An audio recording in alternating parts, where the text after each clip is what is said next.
Assalamualaikum warahmatullahi wabarakatuh. Perkenalkan, nama saya Siska Kusnadi dari Prodi Akuntansi Universitas Esa Unggul.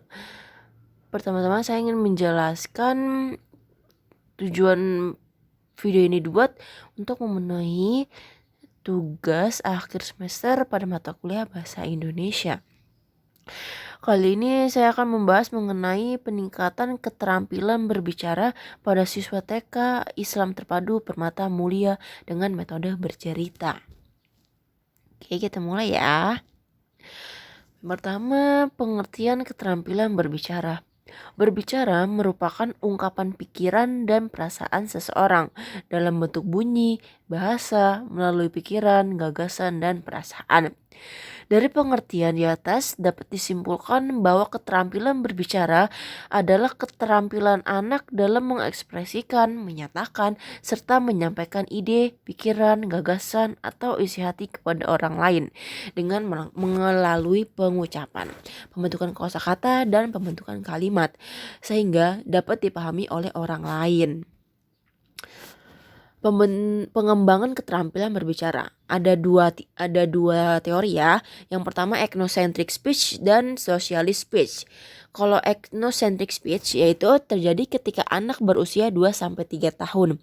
Anak berbicara kepada dirinya sendiri atau yang bisa disebut dengan monolog. Yang kedua socialist speech. Terjadi ketika anak berinteraksi dengan temannya ataupun lingkungannya. Terlihat ya perbedaannya. Kalau ethnocentric speech itu anak mulai berbicara kepada dirinya sendiri, sedangkan socialist speech itu anak sudah berinteraksi dengan temannya ataupun lingkungannya. Selanjutnya, tahap perkembangan bicara anak usia dini. Di sini ada 3 tahap.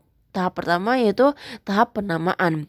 Pada tahap ini, anak mengasosiasikan bunyi-bunyi yang pernah didengarnya dengan benda, peristiwa, situasi, kegiatan, dan sebagainya yang pernah dikenal melalui lingkungannya. Tahap kedua yaitu tahap telegrafis. Pada tahap ini, anak mampu menyampaikan pesan yang diinginkannya dalam bentuk urutan bunyi yang berwujud dalam 2 atau 3 kata. Yang ketiga, tahap transformasional. Apa sih tahap transformasional? Yaitu pada tahap ini anak sudah mulai memberanikan diri untuk bertanya, menyuruh, menyanggah, dan menginformasikan sesuatu. Faktor-faktor yang mempengaruhi keterampilan berbicara. Itu ada kondisi jasmani dan kemampuan motorik. Yang kedua, kemampuan kesehatan umum. Yang ketiga, kecerdasan. Yang keempat, sikap lingkungan. Yang kelima, faktor sosial ekonomi. Dan yang keenam, kedwibahasaan. Aspek-aspek keterampilan berbicara. Menurut Harlock, tugas utama dalam belajar berbicara mencakup 3 proses terpisah, akan tetapi saling berhubungan satu sama lain. Ketiga aspek tersebut antara lain yaitu pengucapan, pengembangan kosakata, dan pembentukan kalimat. Cara anak belajar berbicara. Menurut Harlock, belajar berbicara adalah suatu keterampilan. Berbicara dapat dipelajari dengan berbagai macam metode. Di antaranya yang paling penting disajikan dalam metode mencoba dan gagal, meniru dan pelatihan. Dalam berbicara, di samping mempelajari cara pengucapan kata-kata, juga harus belajar mengaitkan arti dengan kata-kata tersebut. Kemudian kata-kata akan menjadi simbol bagi orang atau objek yang diwakilinya. Metode mencoba dan gagal, serta metode meniru dan pelatihan sangat bagus untuk anak belajar berbicara, di mana anak mencoba dan salah satu diperbaiki. Maka di sanalah proses belajar itu terjadi. Anak belajar dan akhirnya mengetahui mana kata yang benar. Anak belajar dari meniru termasuk berbicara. Anak akan meniru suara yang ada di sekelilingnya. Sedangkan anak belajar berbicara yang baik dan benar dari pelatihan, di mana anak diberikan stimulus terus-menerus agar meningkatkan keterampilan berbicara anak. Pengertian metode bercerita. Bercerita dikaitkan sebagai menuturkan sesuatu yang mengisahkan tentang perbuatan, pengalaman, atau kejadian yang sungguh-sungguh terjadi maupun hasil rekaan. Metode bercerita merupakan salah satu pemberian pengalaman belajar bagi anak TK dengan membawakan cerita kepada anak secara lisan.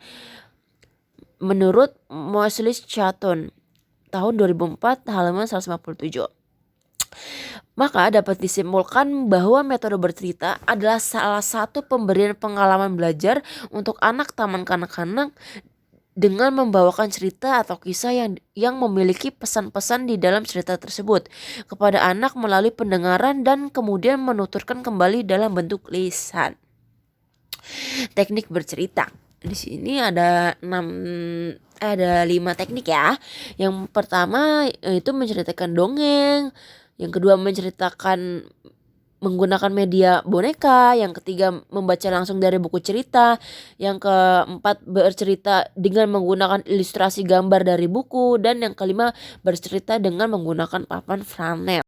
Manfaat metode bercerita itu enggak yang tidak hanya yang ada pada slide ini aja ya. Yang saya sajikan pada slide ini hanya sebagian dari beberapa manfaat metode bercerita.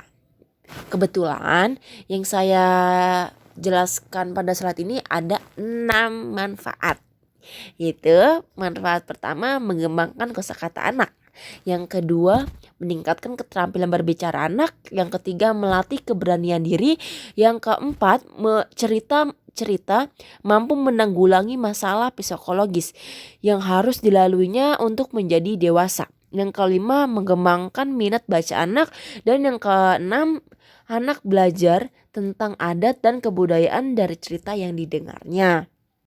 Hal yang perlu diperhatikan dalam kegiatan bercerita yaitu ada 4 hal ya yang perlu diperhatikan, yaitu yang pertama pemilihan materi cerita, yang kedua pengelolaan kelas untuk bercerita, yang ketiga pengelolaan tempat duduk dan ruang bercerita, dan yang keempat strategi penyampaian cerita.